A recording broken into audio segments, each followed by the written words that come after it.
Hi, I'm Danger Dan Jers, the host and GM of the D&D Real Play podcast, D and Dark. Join us on Wednesdays for an absurd, over-the-top comedy horror adventure, starring some of history's most infamous monsters. I'm Ben Magnet. I play Mary Frankenstein, our barbarian. I am Daniel Cruz. I am playing Imhotep the Mummy, our cleric. I'm Jordan, and I play Larry Talbot, a lycanthropic warlock. I am Grayson, playing Jack Griffin, the Invisible Man, the party's rogue. I am Aaron. I play the Phantom of the Opera, our bard. For more information, go to dndarkpodcast.com and listen to us anywhere you find podcasts. You've read the books. You've learned the rules. You've played the games. And so is your mom. Just making sure you're paying attention. Now, it's time for something completely off base. From the same guys who haven't done anything exciting yet are the Paladins of Podcast, Rob and Potato. Listen in as they talk about all things related to pen and paper games, challenge rules, and go off script. This is the high fantasy commentary you didn't ask for, but your mom did. This is the Epic Table Audio Show.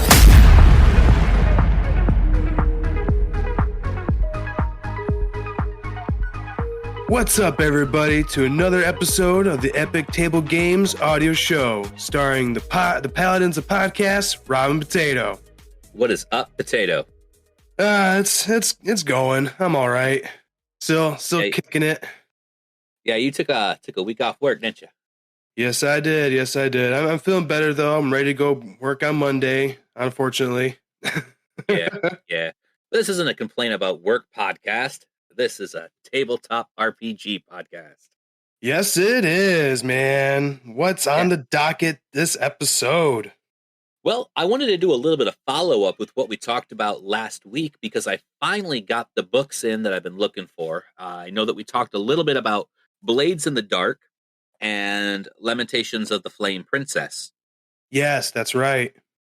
And I want to start with Lamentations of the Flame Princess because it's a little easier to follow along because it's something I'm quite a bit more familiar with.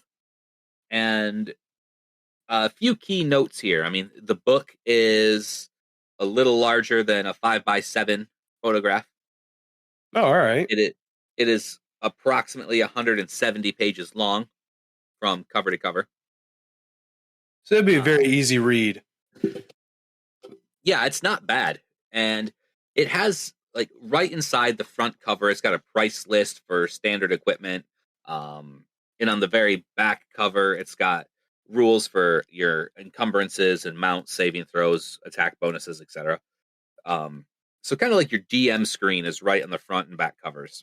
Oh, that's cool. Yeah, it's really neat. A few general comments about the book. Its art style is interesting. It's really cool. The majority of the book is black and white. There is like very old school novels, 4 or 5 colored pages right in the middle of the book. Oh, that's cool. I like that. It's definitely neat. Some of the artwork is 100% X-rated.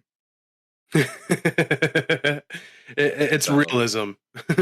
Yeah, that's what you want to say. It's not bad though. The illustrations are pretty cool. I was looking at the classes, and the classes are also interesting because you have cleric, fighter, magic user, which is not wizard or sorcerer. It is simply magic user. It's specialist. Vague. That's cool. Yeah, it's definitely vague. Specialist, which, because we're from a more modern style of game, when we think of specialists, we think of kind of like level 20 NPCs. Yeah, someone built for one specific thing. Right. And they also have dwarfs, elves, and halflings listed as classes. Which is right, because the majority is that you're human. Right. That's definitely an interesting way to make that happen. Yeah, it's definitely not bad. It's kind of neat. And right off the bat, the book talks about character creation. And the super interesting thing here is that because you're familiar with the Pathfinder games and even some of the later Dungeons and Dragons games, your ability scores are usually done with 4d6s, drop the lowest, kind of arrange how you want them. Definitely ways to make hero characters. Right, or like the point buy system. Yeah, and the Lamentations of the Flame Princess doesn't do that. They go hardcore mode. It is 3d6, and you roll your stats in order. Oh man, so you should probably roll your stats and then determine what you're gonna do. Yeah, it's really one of the first things that you do, and they got a small summary too. And this is funny. It says in the summary: 1, roll ability scores. A, note your bonuses because each ability score range has a bonus modifier attached to it. Right. And then it says, is the character suitable? So it's basically saying, yeah, you're probably not going to get the best rolls out of this. yeah, I like that. it's not bad. So it gives you, just like most standard games, a quick brief recap of what each of the stats do, what they're for. Determining hit points is also a little bit different. Each class has minimum hit points. Oh. Yeah. So randomly determine the character's starting hit points according to his level chart. Add the character's constitution modifier. First level characters have a minimum number of hit points they possess. So if they roll the amount is less than the indicated number on the chart, simply use the number on the chart instead. So whereas we're used to at least maximum hit points at first level, this says you at least get minimum hit points. So it definitely feels like the gameplay is meant to be a bit more hardcore and you might easily die. Right. And it's a game set up where, just like your attack bonuses in more modern games, I say modern games, which is kind of a little bit of a fallacy here, because the Lamentations of the Flame Princess, I believe, was originally published in 2013. Oh, okay. So it's not an old game. So when I say modern, I really just mean more advanced editions of the two big popular games. Right. Yeah, So that makes sense. yeah, it's just one of those things. And as you go through the book, you'll look at it. There's a lot of different neat things like saving throws. And it looks like you have saving throws against paralyzed poisons, breath weapons, or breath, it just says breath, devices, and magic. And each of those are like that's it? Yeah. And Seems very easy to wrap your head around if you're a new player too. I like that. a little bit. There's definitely a lot less rules. One of the interesting things that might be a little upsetting to some people who are more familiar with the two other large games, Dungeons and Dragons and Pathfinder, is that depending on the class that you choose, your experience to level up varies. Really? Yeah. So you could be, for example, a fighter. Well, I'll use a cleric first because it comes up first. To get to level 2, you only need 1750 experience. But as a fighter, you need 2000 experience to get to level 2. Huh. And Yeah. does it say what reasoning that is? There might be somewhere, but that goes a little bit farther than game mechanics. Like I have to say that's an interesting little rule set there. But I'm curious how that's going to balance out for a party of one class each person sort of deal. Who's going to level up first and who's going to become stronger and this and that. Remember, its intent is to be deadly. Right. So deadly and dangerous. That's really the big thing. It's like the Dark Souls of tabletop RPGs. Yeah, that's exactly what I thought too. And I like The one thing that it's taking me a little bit more to get my head around is how they do um, speed and distance. It's just a little bit different. That's all. Hmm. I don't remember where the exact rules are, but it's different. Well, I have a pet peeve when it comes to distance in game mechanics and whatnot of different systems. Okay. I feel doing the hex grid or the 5 foot square grid makes the most sense. But you Yeah. got some games where you need a tape measure and measure in inches and just move that approximate distance and call it Yeah, good. That that's just really drives me popular. insane. It's really popular in a lot of miniature-based games, Like like Warhammer. Warhammer. Yep. It's so It's really weird. it's funny that we both described Warhammer, by the way. It's the only thing that comes up in my head. I know Elder Scrolls, they came out with a tabletop RPG where you can play as the Dragonborn or whatever, and that does the did that? measuring tape too. It's odd. I don't Yeah, like doing the measuring tape. It's weird. I could definitely say that it's different, but when you're playing in a gridless battlefield system, it's one of the only real ways that you can move characters about. I know that's why they did it, because they got the very detailed terrain and got like the inclines and everything else. So in a way, you can say it's easier for your miniatures to find a good spot, but at that point, might as well just eyeball it and call it good. That's true. That's true. All right, so Blades of the Dark is the other game that we were waiting to have come in through the mail. Oh yes, yes. Have you had a And chance to read it? I've had a chance to look through it a little bit, not as much. I mean, this book is it's bigger than the other one, and it's 300 and about 30 pages. Oh wow. Yeah. Some quick initial notes. Illustrations are decent. They're a lot darker. They're a lot more set up in what feels like a modern scenario. And granted, the setting is way more modern than fantasy, medieval fantasy, anyhow. Oh, so the setting itself is like what, like 19th century? In fact, it specifically says it's about a group of daring scoundrels building a criminal enterprise. Criminal enterprise on the haunted streets of an industrial fantasy city. Oh, that's cool. It's Yeah. like Dr. Jekyll, Mr. Hyde, or what's that? What's his name? The slasher. Brain fart. I have no idea what you're trying to say. In London, the Jack the Ripper. There we go. I made it. I made it. I guess I could see that. So this is different because unlike most systems, this is not a D20 system. Oh.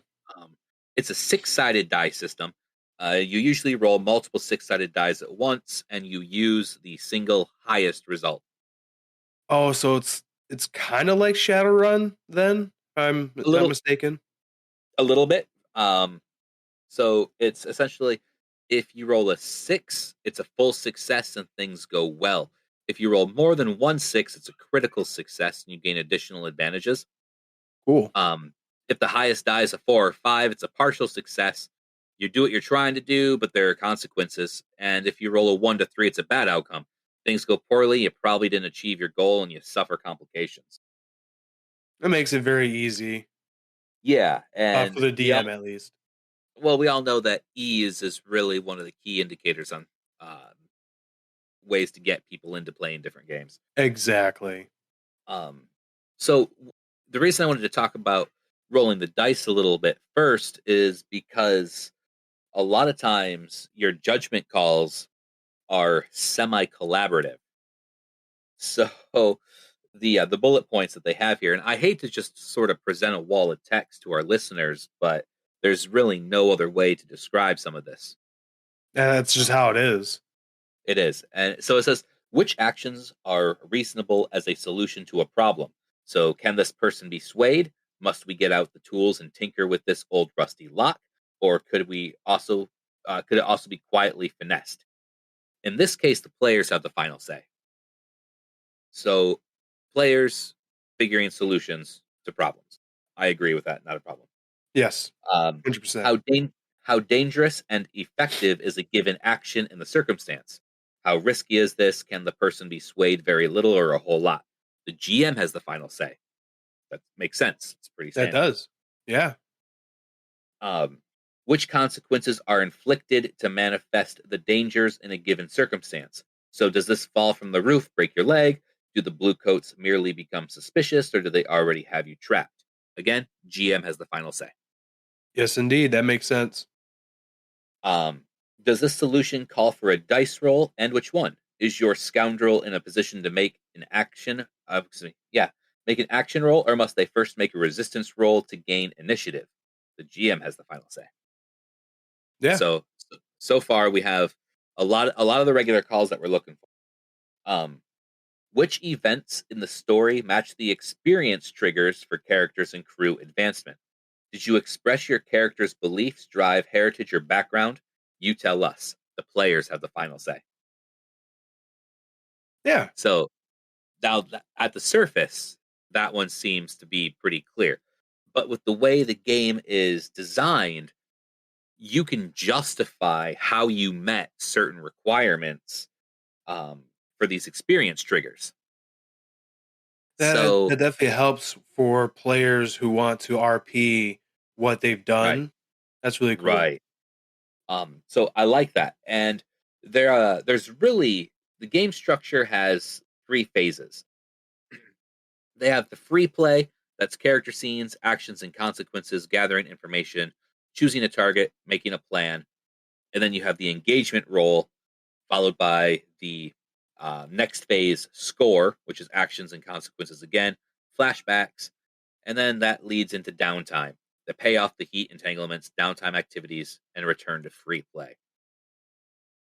I like that. I like that. It's structured enough for a new player to understand how to play the game. Yes. That's cool. It's very well explained as well. I'm digging it. It's not bad. And what I really like about it is that they really put a cinematic styling on this. So the last paragraph talks about during free play, the game's fluid. You can easily skim past several events in a quick montage. Characters can disperse in time and space, doing various things as they please. When you shift into the scoring phase, everyone leans forward and knows that it's time to focus and get the job done. The camera zooms down into the action, obstacle to obstacle, as each challenge is faced. Oh, heck yeah. That's great. Yeah, so it's definitely very cinematic in the way it's designed. And then I haven't quite gotten into the actions and attributes yet. But overall, as I was reading, the game itself is designed to keep you in the city. So there are how do you say, negative consequences, big bad negative consequences for leaving the city. And they do that because the goal is to keep everybody in the city to build your criminal empire. Right. That's the key objective. Right. I'm gonna go out to the countryside and farm. No. Right. On the surface, it very much feels like Grand Theft Auto 5 and setting up a mission to do a heist. Yeah, bank heists. Mm-hmm. Yep. That's cool. Because I actually was thinking about that the other day. Like, we've never really done a heist in a tabletop RPG setting. At least I haven't yet. It'd be really cool to experience that. Yeah, and it would be a little hard to set up because you have to. We're playing with games that their mechanics are really designed to kick in the door and defeat the monster. Right. You have to kind of, the players have to force themselves to play in a certain way in order to do the heist. They can't play how you normally would play the game. Right. That's just how it is. But it'd be super cool to do it. This game's rule set feels like it's easier to do than, let's say, Pathfinder or D&D 5e. It's I don't know. It's different, so there's still a learning curve for it. Yeah. Which, as long as the learning curve isn't huge, it won't be too bad.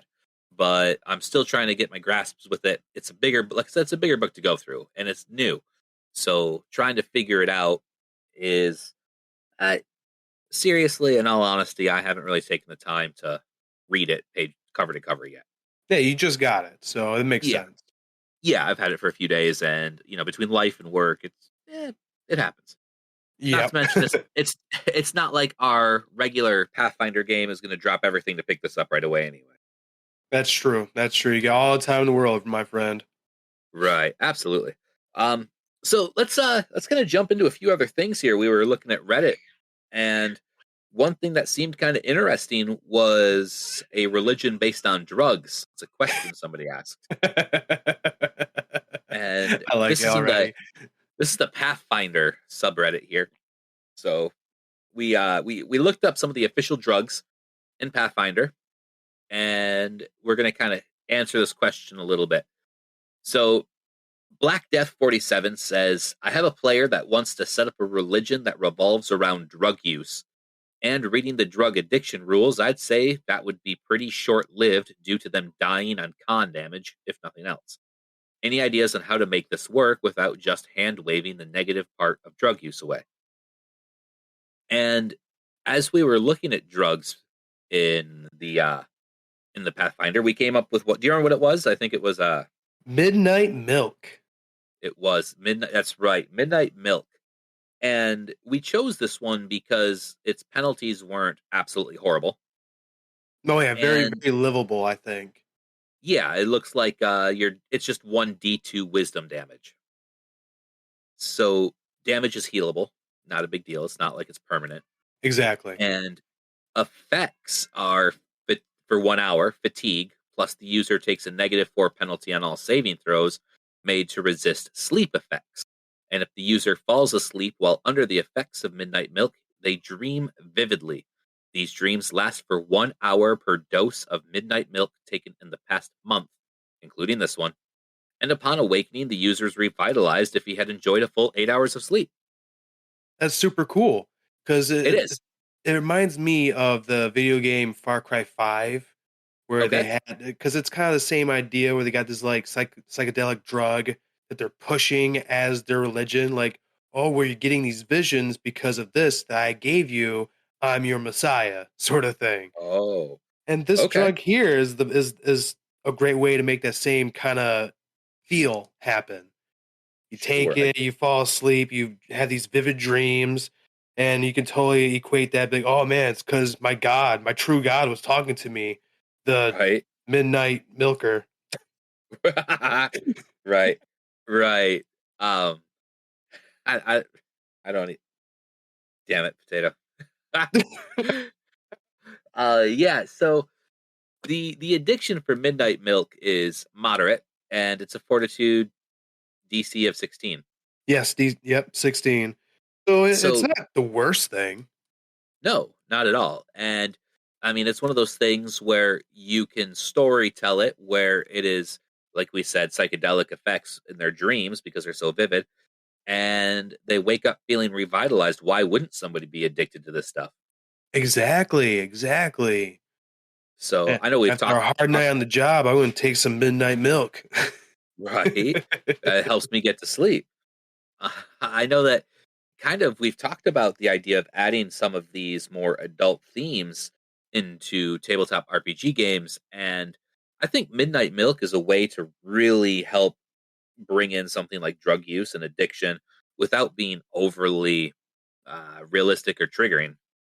Exactly. Because you hear Midnight Milk, you're not going to think, oh, well, this is obviously opium or crack cocaine. No, it feels fantasy enough to where you have that disconnect, and it's not going to make you think, oh man, this is bad, I'm not going to do it. You're going to enjoy it and be like, oh no, now I'm addicted. Oh no, roll your save. Right. It feels like you're going to have fun with it instead of being triggered. Yeah, I think so too, and I think that's also part of our particular style. True. Everyone plays differently. Yes.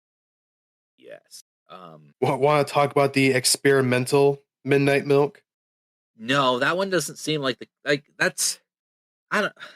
I understand why it's there, but damn it, we're already talking about it. Sure. So with a lower DC save, you take 1 a minute for 2 minutes, so it's 2 DC 14 saves, and initially you're fatigued for an hour, and if you fall unconscious after you fail a save, it's 2 D4 hours plus a nightmare. Um, the nightmare seems to last for years, and you're exhausted upon waking up. Yeah. This to me, my perception of if we're trying to make this a religion, this is what they would give the followers who are not being as devout as like a punishment. I could see that. I could also see somebody who they would give this to their very first initiates. Yeah, I can see that too. You know, or even like a separate like cult that's like bastardizing the original, and this is what they're getting as a result of it. Oh, that's that, or turn it into the pro Midnight Milk cult is totally giving this experimental Midnight Milk to another small sect so they can make them out to be the bad guys.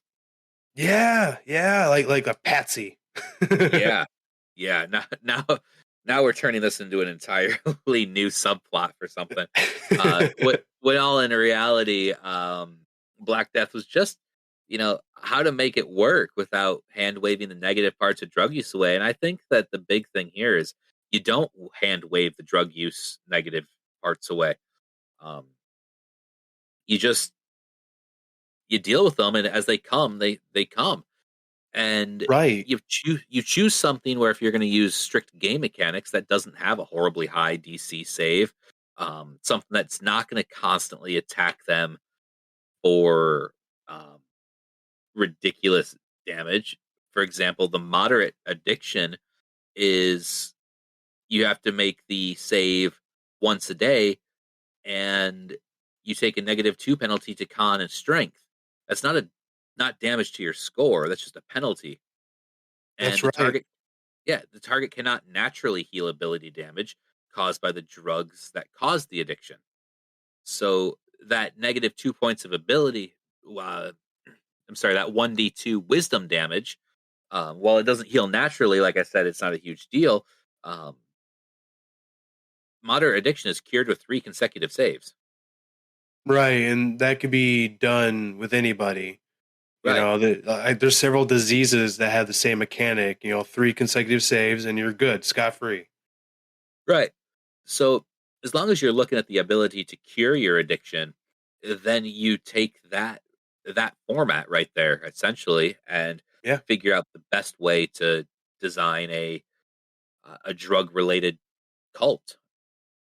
Yeah, I feel the key thing is to keep the consequences, and that's going to help dictate what the players are going to do. If they're going to overly abuse it or use it more, I don't know, realistically. That's the right way to say it, like moderation. Yeah, something like that. Now, thinking, wisdom is your character's common sense, their ability to have willpower, awareness, intuition. Yeah. And really, if you have like a 1 wisdom, you just be a dummy, a complete aloof dummy. Yeah, almost mindless. Yeah, I would say if you're going to base a religion off of something where you go that route, having a bunch of dummies who like to sit around and sleep all the time is a perfect example. I'm putting this in the game, Potato. I really like it. I'm going to put it in my game too whenever I run. Nice. All of a sudden, we're going to have milk addicted druggies. Milkers, they're called. I like that. Milkers. All right. So somebody else talks about looking how to keep their a late game adventure fun. And this bro is talking about what's his name? Dragon Imma. He's talking about how he's got a first edition Pathfinder game, and he's noticed that since hitting level 13, everybody is blowing through combat, and it's kind of boring. So, Gotcha. Yeah. That's an easy fallout, or yeah, that's an easy fallout you can fall into for sure. it is. And what's your favorite fix for that, Potato? Add 8 to everything. That's right. Just add 8. You don't have to worry about it anymore. Add exactly. 8. So this is one of those things, because the question constantly comes up too is, how do you make things difficult? How do you make sure it's not too difficult? How do you balance your encounters? How do you blah blah blah blah blah? I'm a new GM and I just don't know what to do but bitch. Right. It's basically saying, I don't know how to fly off the cuff. I only know what the book tells me to do, and I'm concerned. Right. And at higher levels, it's harder to do this, but you have to make your players spend their resources. Exactly. And just not always money resources, but they have to use a majority of that. Yeah, best spell slots. They have to use up a lot of their rage ability, or they have to have minimal time between raging. Right. You use up their daily abilities, use up their wands and potions, use up what they have on their character sheet, and they're going to be noticing, oh man, this is getting a lot tougher. Yes. And it's actually easier to do as your players get higher in level by taking them out with smaller minions, because a lot of times you'll use all your low level spells, for example. You just burn through them. You're like, oh, I got 9 of these, and this is what I need to get the job done. And then all of a sudden, when you're out of low level spells and your powerful spells still aren't quite kicking it because you have 2 of them, it can get a little difficult. Exactly. And then you're also got to look at things like traps. Those can help alleviate player resources. Oh, heck yeah. In fact, one thing that a lot of people don't really do to their players is pickpocket. And if you're walking through a crowded area, you can have NPC characters pickpocket your players. It's not a popular thing to do, so I don't suggest do it all the time. True. It could definitely cause some mayhem on the table. Right. But the idea is really to do things to help get resources out of your players, so when they go up against bigger challenges, they do not have those resources. Yes. I think a good thing to do as well, if you're running a session and you've done an encounter and you've noticed that the players are kind of not being cocky, but they're spending their slots and whatnot. They're just throwing everything at this encounter, thinking, "Oh, we'll get another rest in a little bit. We'll be fine." And then you can think to yourself, "You're not going to get another rest. Before the end of the session, I'm going to throw another encounter, and let's just see how you roll." I already spent all my fireballs. Oh no! And then now they're panicking. They're being more strategic. They're talking to each other between each turn. So that's definitely a good way to do it too. Oh, absolutely agree. And I'll say that we got my bi-weekly Friday game that we play, and I have actually been going rather light on most of my players. Yes, you have. I've noticed that, and as much as I appreciate it, I'm just waiting for the storm. So I guess to give it a little bit away here, tomorrow is our next game, and it's going to be a pivotal point in the game. Oh, you got some gears going, huh? Yes, it's going to be one of the instances that help define who each of the characters really are.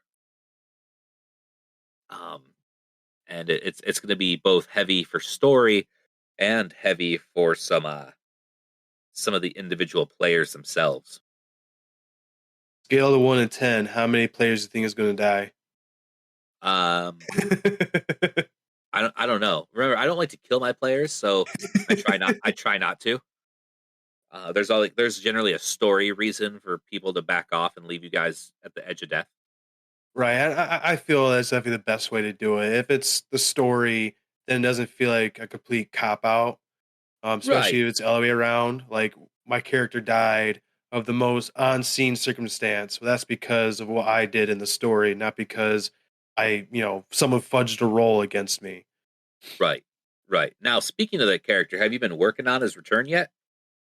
Honestly, because I've been trying to pump out characters for the podcast, I kind of put them on the back burner, and also because I want to role play as my new guy some more. I really want to get Sure. into his boots better. Sure. But When are you going to it's send me going to his happen. backstory? Good. Good. Oh, When the are you going to send me his backstory? backstory for my rando? Yeah. I sent you the backstory already. I don't remember it. I can resend it to you. Yeah. Could you do that for me before tomorrow? Oh yeah, for sure. Before game tomorrow? Yeah, I can definitely do that. Yeah. I like how we're conducting personal business real quick. You mentioned some character spotlight. That's kind of what's holding you up from not creating that other character. But this week is a monster spotlight, isn't it? No, that was the last episode. We did was. Amut. I remember that now. It's sometimes the weeks blur together when you're not at work. I miss you. I miss you too, buddy. All right. So, character spotlight. Is this the one that I seen that you posted on the website already? I have not posted it yet. No, I will be posting it on Monday or Tuesday. Okay. Well, let me head over to the website real quick, epictablegames.com, because I want to. The Firemire Sorceress. That's your old one, right? Yeah, that was the last. Yeah. Okay. Okay. So, what do you have for us today? Now, this one I think is the most controversial build because one, it's a gunslinger. So already it's like, a bit taboo-ish, depends on your campaign setting and your DM and whatnot. Yeah. He has a nice little quirk about him that I really want to dive into. So this guy, thematically, what I'm imagining for at least a little bit of a story element, is that he is a master engineer and one of the first developers of firearms of the world setting sort of deal. But he's also a fanatic. He's kind of crazy. So we're talking 5th level gunslinger and 10th level gun chemist. Okay. Yeah. So let's talk about the gunslinger side real quick. This guy is a bit more of a heavy set man, and he also wants to be fully protected. So he picked up the archetype gun tank.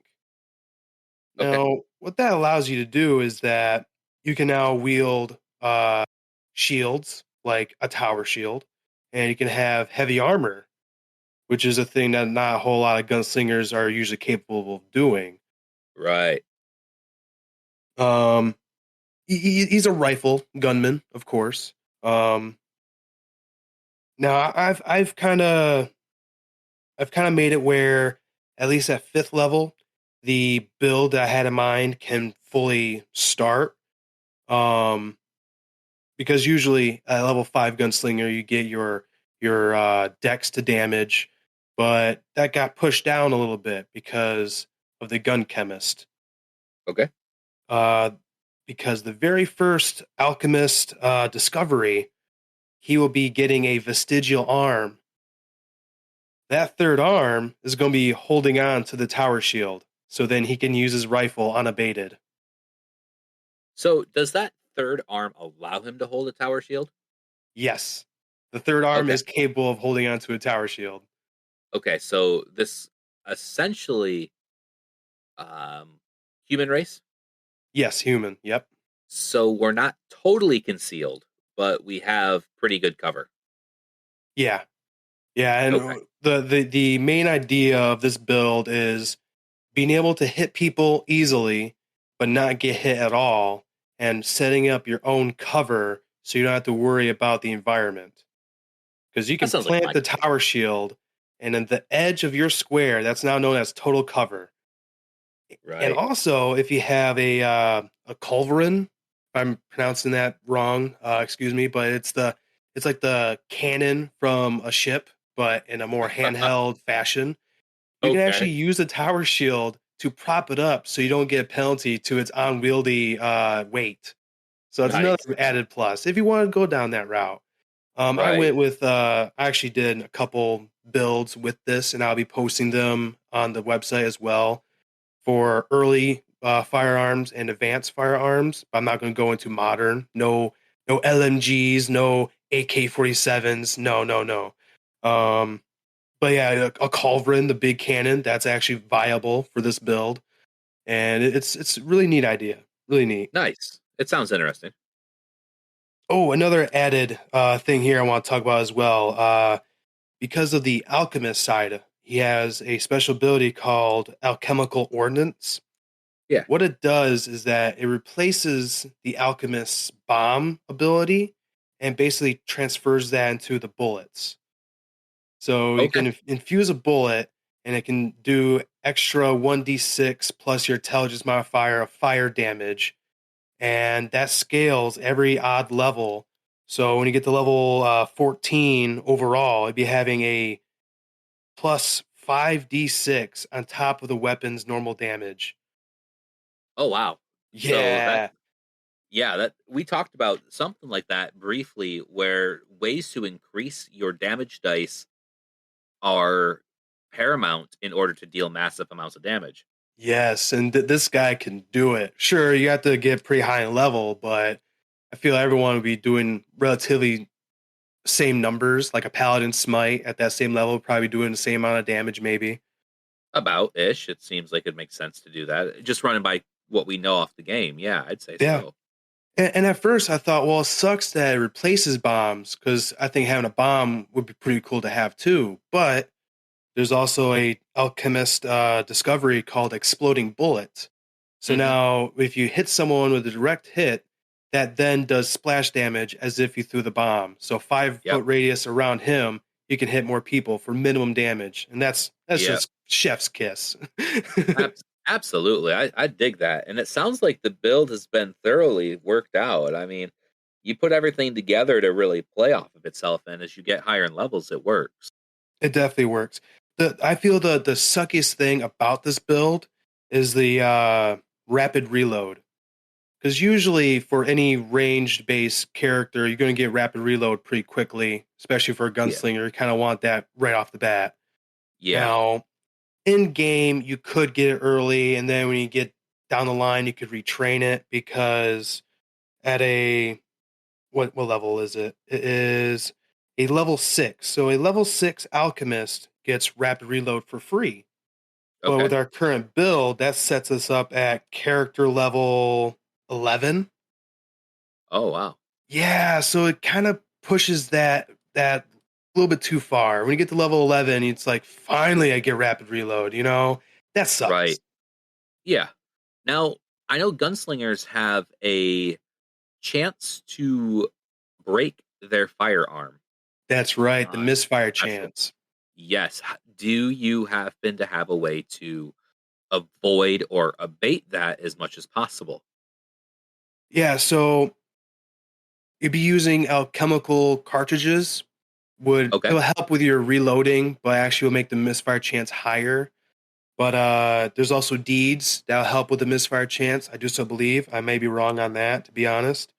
But you can also make the gun reliable, and that will help with the misfire. That'll help with it not exploding if it gets broken. Honestly, though, when I was building this, misfire chance was not an issue for me. Especially using the culverin. To my understanding, they don't really have a misfire chance. I could be wrong. All right. So right now, it's actually sounding pretty decent. Using a bigger weapon would be a little unwieldy trying to just carry it around in general. But it reminds me of a scene from Darkness Rising, which was an independent D&D film a while back. where they wanted to sneak attack with a ballista. Oh yeah, you showed me that video. That was great. Yes, it's absolutely hilarious. And based on the rules raw, I'm pretty sure that in this scenario you can also sneak attack with a goddamn cannon. I don't see why not. You know what? Screw it. Games are ridiculous anyway. I like to have fun. I would let you do it. Awesome. Oh, Would you let good me bring deal. this character into our Friday game? I'd have to take a little bit bigger look at him, but definitely Oh not at yeah, the level everybody is else. Everybody else is now versus where you'd be bringing him at. No. yeah. Because right now we're level 8, correct? Yes. So at level 8 for this build, I'll have the 2d6 alchemical ordnance, and I'll finally get gun training. So there's that. So you can use your firearm effectively. Yeah, exactly. You got your point blank shot, your precise shot, deadly aim, rapid shot, quick draw, clustered shots, the huge. The usual. That's just it too. You know, I what I like about the gunslinger is there's a lot of flavor there, and the downside is that when you look at damage output, it's so much better to use a compound bow as an archer.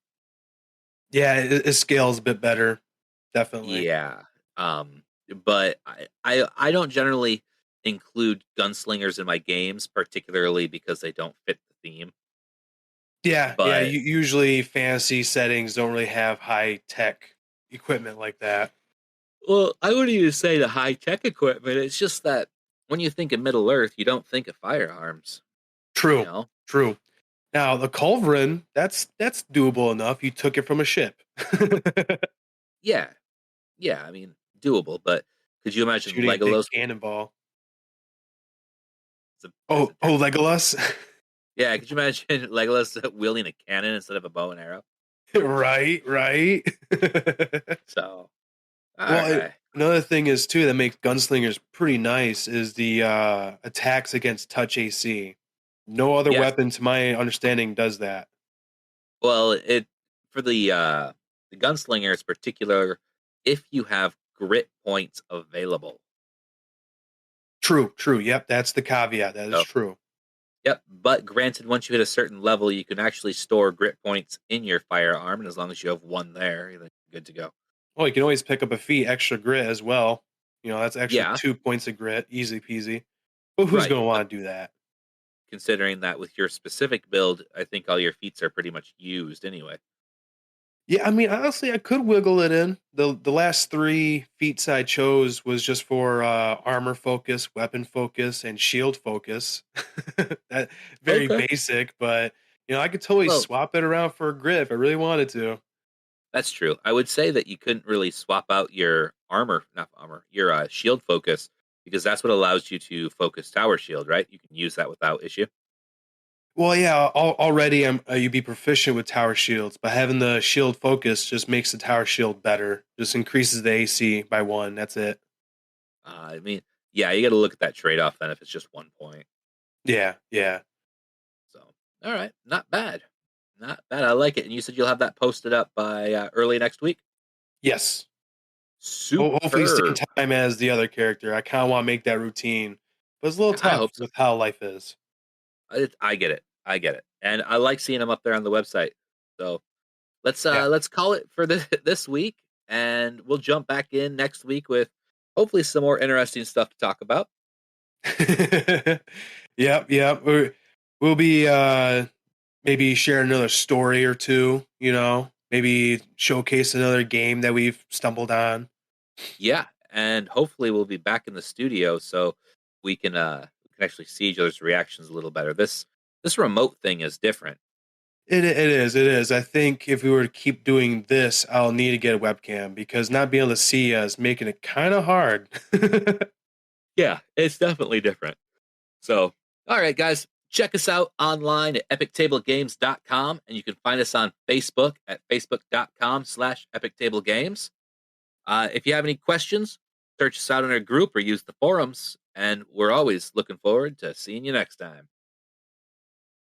Peace and love. Epic Table Games! That was so late. I thought you just disappeared. Epic table game. Later, guys. Peace.